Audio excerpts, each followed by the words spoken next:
সারা শরীরে ব্যান্ডেজ নিয়ে আইসিইউতে শুয়েছিল আবদুল্লাহ শামীম। মৃত্যুর সঙ্গে লড়াই করছিল ছোট্ট সাহসী এক প্রাণ। আগুনে পুড়ে ঝলসে যাওয়া শরীরের যন্ত্রণা ভুলে সে তখন বড় বোন ফারজানা কণিকাকে জিজ্ঞেস করেছিল, আমার শরীর কি অনেক পুড়েছে আপু? রাজধানীর জাতীয় বার্ন অ্যান্ড প্লাস্টিক সার্জারি ইনস্টিটিউটের আইসিইউতে শুয়ে থাকা শামীমের ৯৫% দগ্ধ। তবুও কাঁপা কণ্ঠে ফারজানা তাকে সাহস দিয়ে বলেছিলেন, না ভাইয়া, তোমার পোড়া বেশি নয়, তুমি ঠিকই ভালো হয়ে যাবে। সে কথা হয়তো বিশ্বাস করেছিল ছোট্ট শামীম। বলেছিল, আমাকে বাঁচান।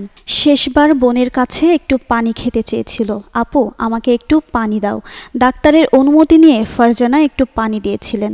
বাংলাদেশের প্রথম 5D AI ইনভার্টার যুক্ত সর্বোচ্চ বিদ্যুৎ সাশ্রয়ী যমুনা এয়ার কন্ডিশন। তবে সোমবার রাতে চিরতরে না ফেরার দেশে পাড়ি জমায় সে।